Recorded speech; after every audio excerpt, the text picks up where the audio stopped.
রাস্তায় কার একটা কি হলো, আর শুধু সবাই একেবারে কোমর বেঁধে চলে গেল। ওই মেয়েটা গিয়ে পড়ে থাকতো ওখানে, আমার সাথে কথা না বলে, আমার কথার অমান্য করে সব কটা একেবারে এক এক করে চলে গেছে হাসপাতালে। আর আদিত্যর কথা তো আমি ছেড়েই দিলাম, আমি ধর্তব্যের মধ্যে ধরছি না। রাত ওই হাসপাতালে কাটে, সকালবেলা উঠে দেখি বড় বৌমাও চলে গেছে। বাড়িতে কি আনন্দ হয়েছে অংশু, আমি বুঝতে পারছি না।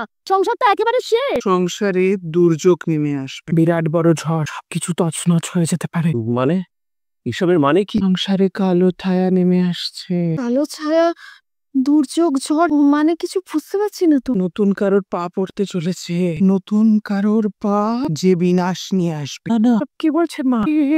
হতে পারে না, পারি না। আমার গণনা ভুল হতে পারে না মা, কেউ আসছে।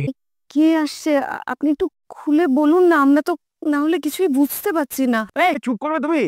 এত বুঝে তুমি কি করবে? কিছু করতে পারবে? পারবে না তো। আপনি আমায় বারবার করে বলেছিলেন, বারবার সাবধান করেছিলেন, কিন্তু আমি কিচ্ছু করতে পারিনি, কিচ্ছু।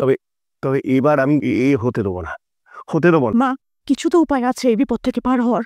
আছে আছে উপায়। এই সংসারের প্রত্যেককে হাতে হাত রেখে মোকাবিলা করতে হবে। এই বাড়ির থেকে যেন কেউ একটা পাও না বেরোয়। না, বেরোবে না মা, আমি কথা দিচ্ছি, কেউ আসবে না, যাবে না। বেশ, তাহলে আর চিন্তা কি মা? আমি এসে গেছি তো, আর চিন্তার কোনো কারণ নেই। এই সংসারের যাবতীয় কলুষ আমি নিজে হাতে শেষ করব। কাল সারা রাত আমি দুটো চোখের পাতা এক করতে পারিনি। যখনই চোখ বন্ধ করেছি, একই দৃশ্য।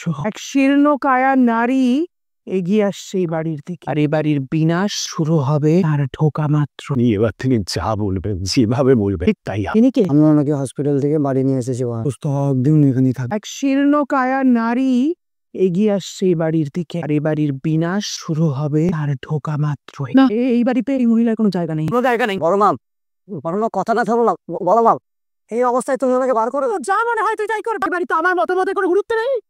বেশি লাইক হয়ে গেছো তুমি। বড় মা, আমি ভেবেছিলাম তোমরা কোনো বোঝাবুঝি কিছু নেই, আমি বলে দিয়েছি উনি থাকবেন না, থাকবেন না। বৌদি তুমি প্লিজ একটু শান্ত হও, আমি আমার কথাটা শোন।